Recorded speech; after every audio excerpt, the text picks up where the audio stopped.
Alliance का जो मूल चरित्र है ना, वो मूल चरित्र केवल असामाजिक तत्वों को संतुष्ट करना और मदरसा में बैठ करके मुसलमानों को बरगलाने वाले जो लोग हैं उनको संतुष्ट करना, यही इंडी अलायंस का मूल चरित्र है। इंडी अलायंस, इसका सबसे बड़ा मूल चरित्र ये है कि बिहार के लोगों को इन लोगों ने लूटने का काम किया। बिहार को हत्या, अपहरण, लूट, डकैती, फिरौती और नरसंहार के गर्त में पहुंचाने का काम किया। और इन सब का मुखिया कौन? तो लालू जी। लालू जी ने बिहार की भैंसों की हड्डियां जो है उनको गलाने का काम किया। आज तेजस्वी जी भारतीय जनता पार्टी से जवाब मांगते हैं, लेकिन कहीं ना कहीं इस्लामिक तुष्टीकरण की आड़ में एक बहुत बड़े बहुसंख्यक समाज को बार बार अपमानित करना, बार बार हाशिए पे खड़ा करना और बार बार नीचा दिखाना, ये किस तरीके की नीति है और किस तरीके का नियत है?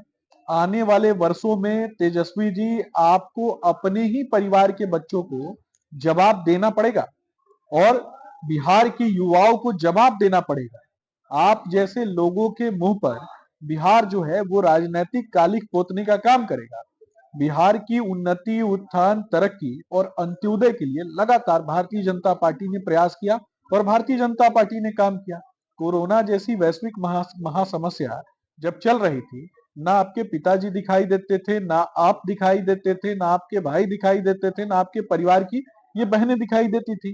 किसी भी व्यक्ति को आपने एक रोटी का टुकड़ा देते हुए भी आप एक तस्वीर दिखा दीजिए, लेकिन आप कहीं ना कहीं और आपका पूरा परिवार, इसने बिहार को शोषण करने का काम किया, बिहार को अपमानित करने का काम किया, बिहार का क्वालिटी ब्रेन ड्रेन कराने का काम किया।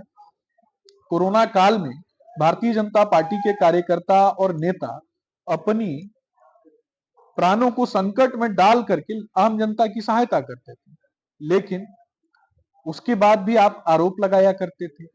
देश जब रक्षा क्षेत्र और प्रौद्योगिकी के क्षेत्र में आगे बढ़ रहा था और कहीं ना कहीं भारत के लोग नरेंद्र मोदी जी के साथ अपनी उम्मीदों को जोड़ करके जब देखते हैं, वैश्विक क्षितिज पर भारत का मान और भारत का झंडा जब स्वर्णिम दिशा में लहरा रहा है, तब जाके कहीं ना कहीं राहुल जी और राहुल जी की माता जी और ये प्रियंका वाड्रा जी, ये पूरा परिवार क्या चाहता है?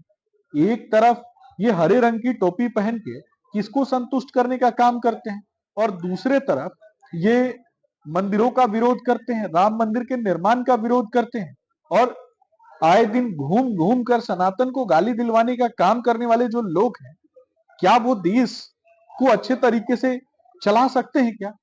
इन लोगों ने जो कोरी कल्पना करके रखी है, जो कोरे वादे लोगों से किए, 2014 के पहले ही देश की यशस्वी जनता ने इन्हें लताड़ने का काम किया। आतंकियों को समर्थन करने वाले लोग, आतंकियों की मानसिकता को समर्थन करने वाले लोग और आतंक प्रायोजित एजेंडे को फलीभूत करने वाले लोग, देश की जीडीपी को फ्रीजाइल 5 में पहुंचाने वाले लोग, ये कभी देश की उन्नति और उत्थान की बात सोच भी सकते हैं क्या? ये भी समझना है। आज देश भारत के प्रधानमंत्री नरेंद्र मोदी जी के नेतृत्व में आगे बढ़ रहा है, भारत स्वर्णिम दिशा में जा रहा है और भारत का प्रत्येक युवा, प्रत्येक बेटा, प्रत्येक बेटी, प्रत्येक माँ, प्रत्येक बहन नरेंद्र मोदी जी के साथ खड़े हैं और निश्चित रूप से 400 का पार जो लक्ष्य है वो दिन में 12 बजे के पहले भारतीय जनता पार्टी काउंटिंग के दिन प्राप्त करेगी।